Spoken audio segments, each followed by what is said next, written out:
Salut tout le monde et bienvenue à Zone Junior, épisode numéro 5. Cette semaine, un peu comme la semaine dernière, on va regarder une partie d'un espoir du Canadien. La semaine passée, on a regardé Ivan Demidov, qui avait été le choix de première ronde du Canadien, cinquième au total. Et cette semaine, on regarde Atos Koivu, qui a été un choix de troisième ronde du Canadien, qui joue avec TPS dans la Ligue Elite en Finlande. Donc, on va regarder une de ses parties qu'il a joué dernièrement. J'ai choisi une partie que joué.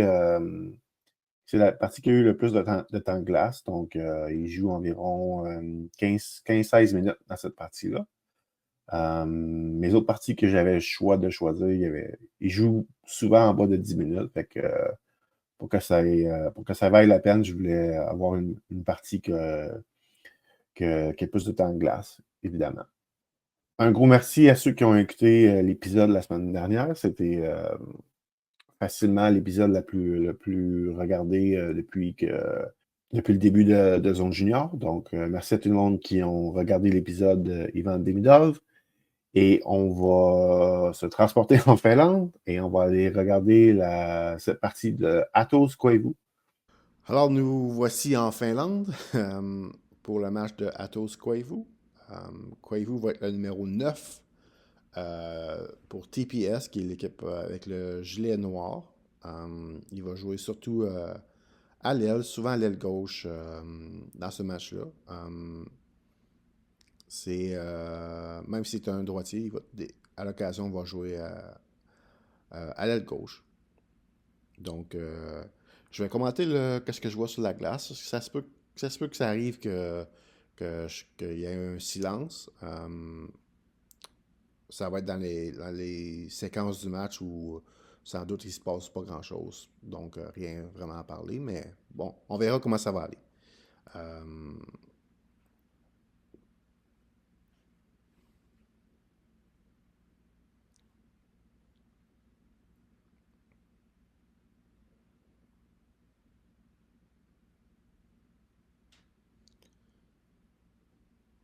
on voit ici une belle pression de Koivu sur le défenseur pour le forcer à faire une passe plus rapide. En étant un bon patineur, bien évidemment, ça l'aide à forcer l'adversaire dans leur mouvement, dans leur prise de décision. Comme on le voit ici, là, c'est un joueur qui a un bon coup de patin. Ici, il a peut-être fait une feinte de trop. Il aurait pu couper au filet.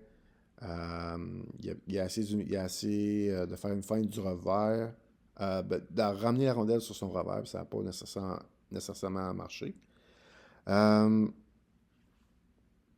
On a vu la belle qualité de son coup de patin ici, là. Belle entrée de zone. Euh, Puis ça, ça, c'est une bonne qualité à avoir dans la ligne nationale. Être capable de transporter la rondelle, être le transporteur de la rondelle de ton trio. Tu donner un exemple, tu regardes Brendan Gallagher à Montréal. Tu sais, Brendan Gallagher, quand il jouait avec Dvorak, ça marchait pas parce qu'aucun des deux est capable de faire ça. Aucun des deux peut être le gars qui va amener la rondelle en zone offensive. Euh, mais quand ils ont placé Gallagher avec Jake Evans, la chimie était bonne parce que Jake Evans, lui, est capable de faire ça. C'est un gars qui a un bon. C'est pas un gars hyper talentueux, mais il est capable de transporter la rondelle avec sa vitesse, puis il a quand même des bonnes habiletés. Là. Euh, donc, ça a une très bonne importance pour la Ligue nationale. Ici, Koivu a tenté une passe, pas nécessairement la meilleure passe. Et là, ça, j'aime mieux cette option euh, qu'il a pris ici pour couper au filet, rentrer dans le trafic un peu, euh, que la première séquence où il a tenté un move extra du revers, puis il s'est comme sorti du jeu un peu. Euh, Dans le cas de Koivu, ça va être important de toujours rentrer vers l'intérieur. Dans son année de repêchage, peut-être qu'il aurait sorti plus haut s'il aurait démontré un peu plus de vouloir d'aller au filet, de jouer un peu plus à l'intérieur. Il était un peu trop périphérie à l'occasion. l'année passée. Peut-être que ça lui a nuit au repêchage. Il y a quand même eu une deuxième moitié de saison un peu plus difficile l'année passée. Il y a eu une grosse progression du mois d'août jusqu'au mois de, mettons, février. Et moi, je pensais qu'à cette époque-là, je pensais que Koivu pourrait être un choix de deuxième ronde. Euh, mais de février jusqu'au mois d'avril, mai, jusqu'au championnat du monde des moins de 18 ans, ça a été un peu plus compliqué. Là, ici, on a vu une super de belle feinte, un contre un. Ils viennent démontrer des super de belles, des bains rapides ici, des mains souples. Euh, Encore une fois, c'était en transition, qui est une qualité de son jeu. De un, il faut que tu aies un bon coup de patin. Puis si tu rajoutes ça, tu as des bonnes mains, ou que euh, tu peux vraiment faire mal pareil des joueurs un contre un, ben ça donne encore plus de valeur à ton jeu de transition, ton habileté de rentrer la rondelle en zone offensive, parce que tu peux avoir la vitesse que tu veux, mais il faudra que tu battes des joueurs un contre un à un certain point. Parce que les joueurs vont t'attendre dans la ligne bleue. Mais bien fait ici par Koivu de battre le joueur un contre un avec une belle feinte.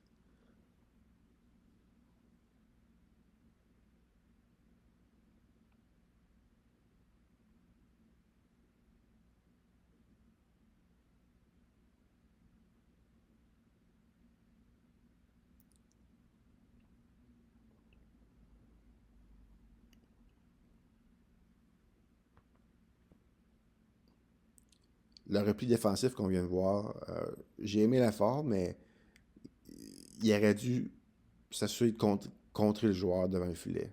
Encore une fois, ici, très belle exécution de vitesse, des bonnes mains ici de Koivu. Lance la rondelle au filet de l'extérieur, mais c'était plus le début de cette séquence-là qui était beau dans son cas. On a vu un bon changement de direction, un autre changement de direction aussi. Tu vois que son coup de patin n'est pas juste bon en ligne droite, là. Encore une fois, une belle exécution avec ses mains ici. Beaucoup de belles choses sur cette séquence ici, là. Il montre la qualité de son coup de patin, les qualités de ses mains. Euh, donc, super positif, cette dernière séquence de Quavo.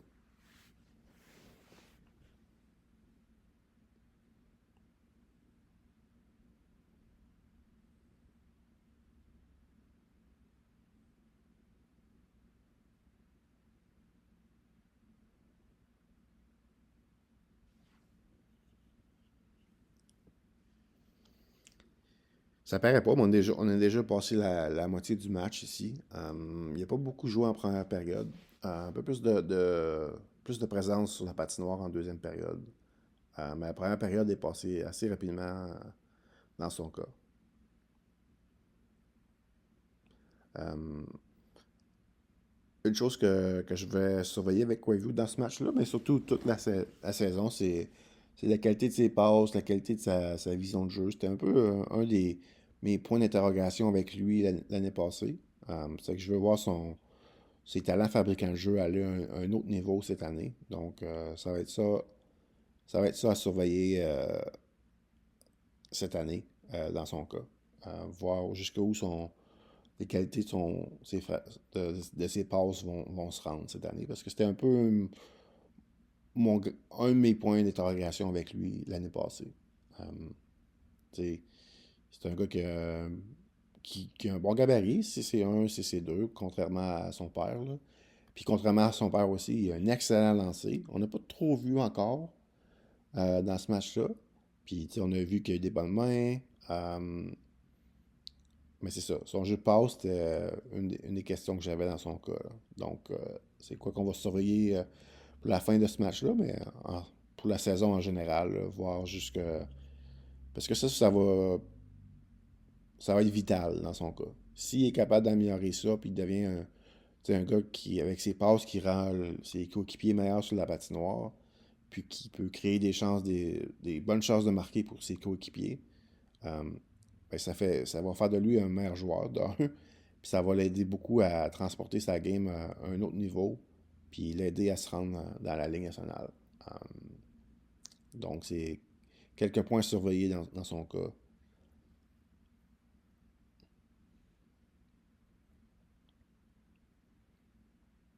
Il faut mentionner aussi qu'on devrait voir Koivu à moins d'une surprise incroyable. On devrait le voir jouer au championnat du monde junior dans le temps des fêtes. Donc, si vous êtes dans la région d'Ottawa, vous allez peut-être pouvoir le voir jouer avec l'équipe de la Finlande.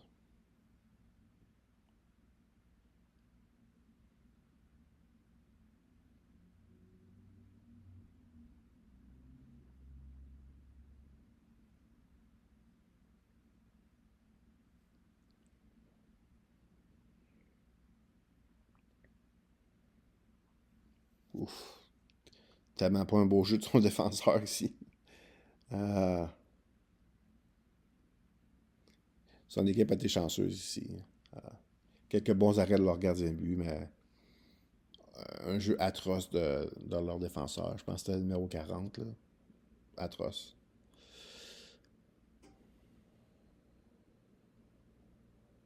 Yeah, bonne vitesse de croiseur, c'est Koivu. Un petit changement de direction. Il manque encore un peu de puissance. Puis tu vois que physiquement, il est un petit peu immature.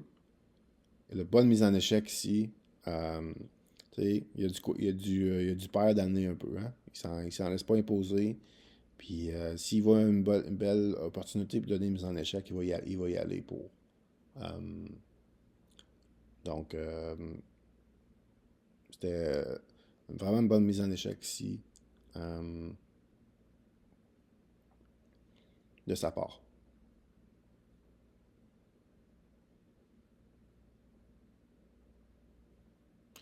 Là, on se retrouve en début de troisième période ici, avec le score 3-3 entre les deux équipes ici.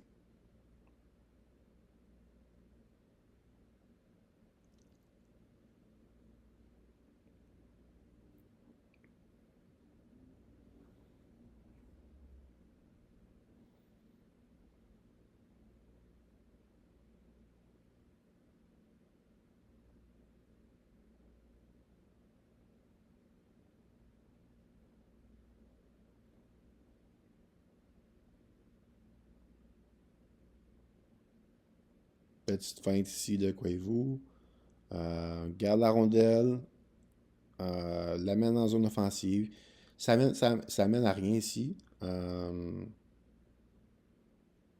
jeu était un peu manqué côté attaque ici. Donc, ça a rien créé ici, mais c'était quand même une entrée en zone offensive positive, même si ça n'a pas mené à une chose de marquer. Sa job ici, sa job sur ce jeu-là, c'était d'amener la rondelle en zone offensive, puis il l'a fait. Um,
un peu de passage de Gann en face.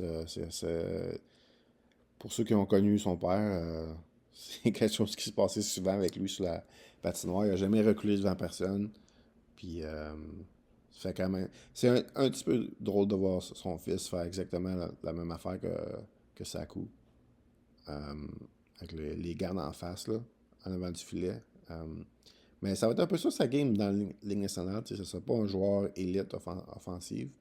il va falloir qu'il ait ce côté un peu bulldog que son père était. Oh! Ici, on a vu.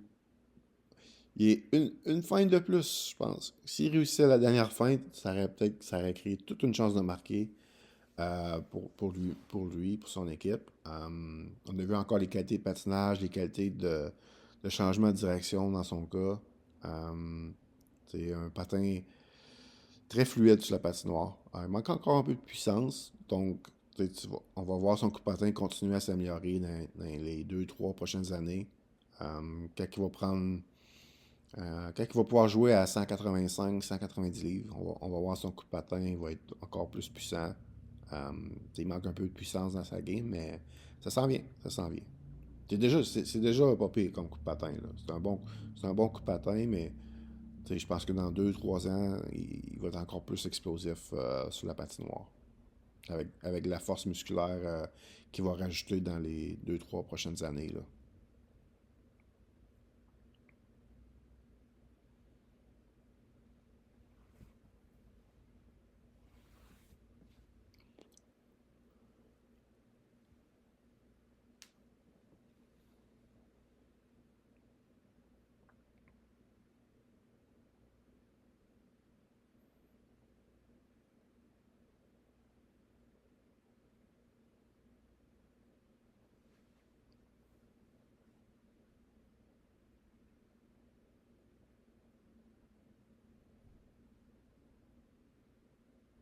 Bonne présence ici en zone défensive. Il a réussi à absorber une mise en échec. Et en absorbant la mise en échec, ça a donné l'occasion à ses coéquipiers de sortir la rondelle de la zone. Fait que euh, positif. La dernière séquence dans sa zone. Évidemment, c'est un joueur, comme je disais, ce n'est pas un joueur élite offensivement, mais c'est un joueur qui va devoir être très bon défensivement. Ça va devoir venir. Ça va devoir devenir une de ses grandes qualités, son jeu défensif.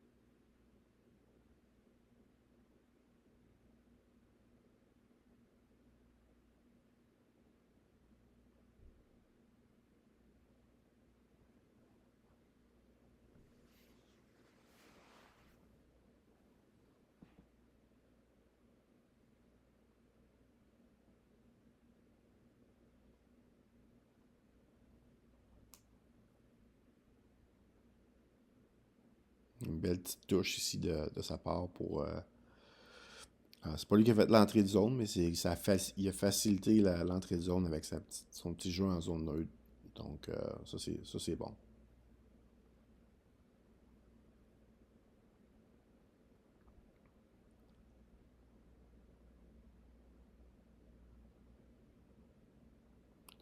Quand même un jeu intelligent ici. Reçoit la rondelle en zone neutre.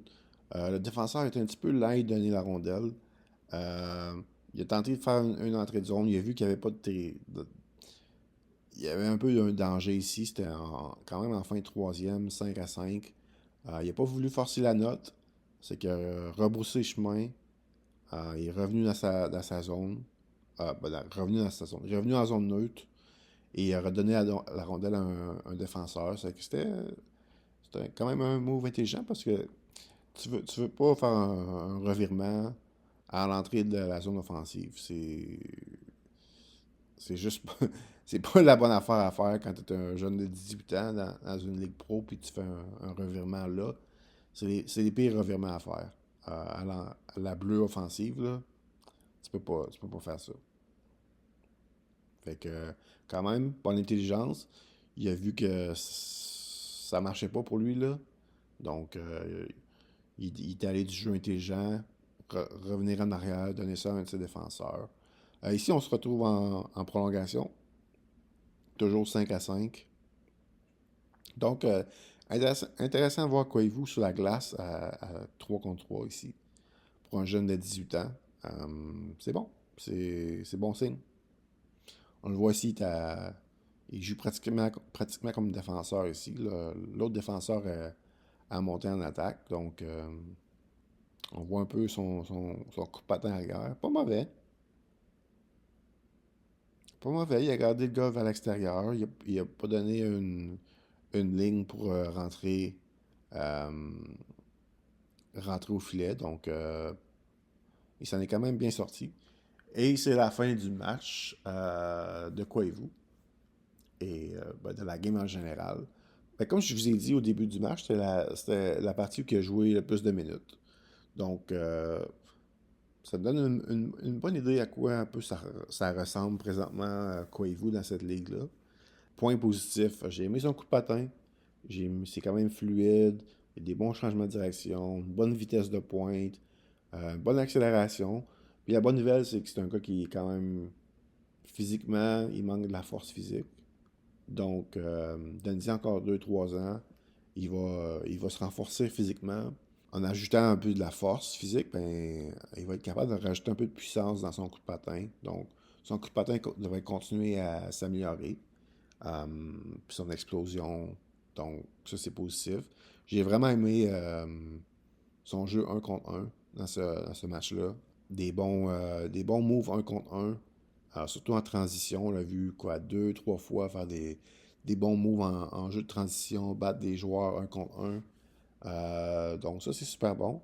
T'as quand même une bonne combinaison aussi de vitesse, des mains rapides. Donc ça, c'est bon. Il est quand même allé au filet. Il est pas resté trop en périphérie dans ce match-là. Ça aussi, c'est bon. J'en ai parlé que c'était un peu pas ma crainte, mais un peu mon questionnement avec lui l'année passée. Surtout en fin d'année, qui restait un peu trop en périphérie. En même temps, c'était quand même. Il y a eu beaucoup de succès en périphérie. Donc, quand tu as du succès en faisant quoi, ben, qu'est-ce que tu fais? Ben, tu vas continuer à le faire. Ça, c'est positif dans son cas. Il est allé au filet un peu plus.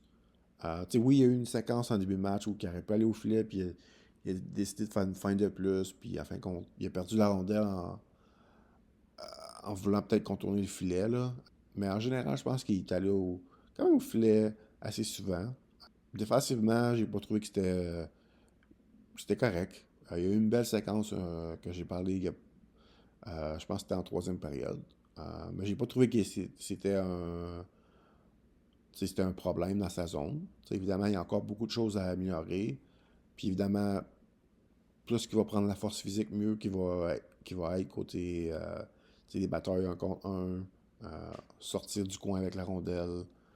Euh, donc ça va être positif dans le futur pour lui. Fait que c'est pas mal ça. C'était quand même un bon match de sa part. Donc ça va être intéressant de suivre son développement cette année. Côté temps de glace aussi, en espérant qu'il joue.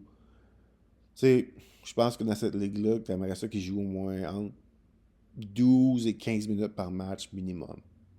Beaucoup de matchs cette année, ça a été en bas de 10, en bas de 11 minutes.